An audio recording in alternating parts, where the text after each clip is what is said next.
الحته دي بقى رايحه على البق مين؟ جوع اخر الليل، وهو مكان واحد بس اللي بلجأ له في الوقت دوت هو. بص احنا هنبدأ بالخفيف بعد كده التقيل عشان الموضوع هيضرب معانا قوي. بص كده كوارع، شوية الليمون ده بتاع الشتاء، يعني في ناس بتستنى الشتاء عشان تاكل كوارع. الجيلاتين بتاع البشرة بتاع النضارة.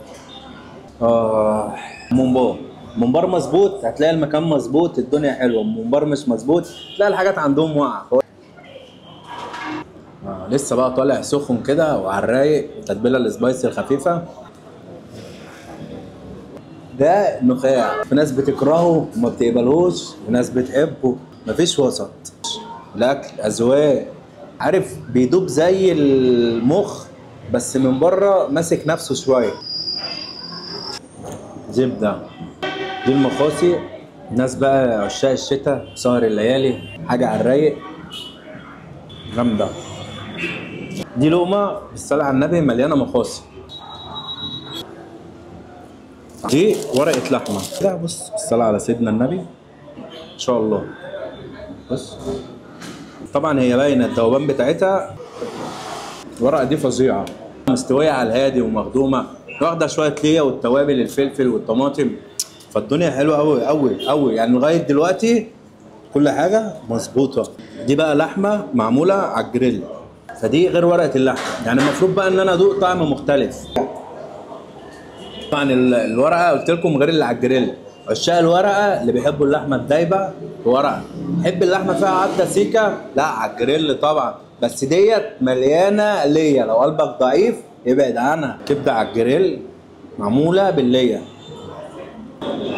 كبده جميله والله، تتبيلتها حلوه فعلا، تتبيله هاديه وعلى الرايق وتتبيله مظبوطه، كبده باينه مفيش طعم توابل طاغيه ولا شطه. بص بقى قبل ما نخش على الطواجن هنخش على ايه؟ الفته باللحمه.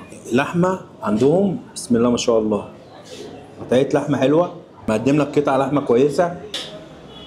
لا جامده، ليك حق تاخد حته وتجري. جامده والله، جامده قوي.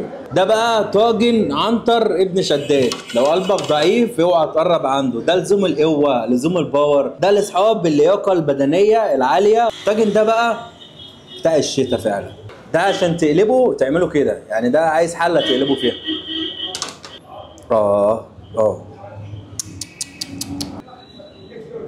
عايز تدوق؟ طب ما تقول ادوق. لا والله لا تدوق، مرعب يا جدعان. الطاجن ده بقى اللي اتقال عليه قيمه مقابل سعر، كوارع ولحمه وممبار ومخاصي، الموضوع مخيف يا جدعان. احلى حاجه بقى في الموضوع ان كل دوت داخل في الطاجن ومتسوي مع بعضه. قطعه اللحمه،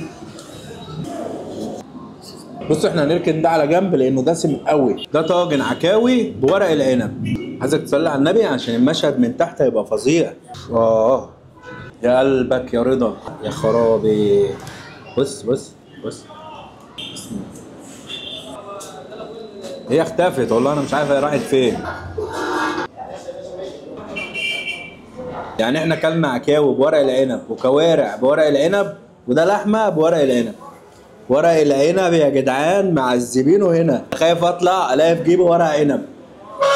بص احلى حاجه بقى لما تاكل ورق عنب متطاجن من تحت، مرصوص تحت يا باشا، ده الباريس تنزل يشرب تاكل تتمتع. بس ما تسالنيش بقى عن دهون وزياده وزن والكلام ده خالص، لان هو بياخد خلاصه الخلاصه. قطعه لحمه بس حطينا زي الستيك، بص حاجه في منتهى الجمال يعني. الطاجن ده مجرم. ده الكباب، الحله في طاجن كرمله البصل مع الفلفل الالوان، اكيد هتلاقي حته لحمه دايبه. بص سلام، دايبه الكرمله بتاعت البصل باينه قوي في كباب الحله ده. الطاجن ده جميل وحلو ومسكر زيك مسكر. ورق عنب بالكوارع بس قبل ما صورنا برد. ورق تحفه تحفه تحفه. هنكمل الاكله الحلوه الرايقه دي، اشوفكم في فيديو جديد. كان معاكم اسلام صبري، بحبكم في الله.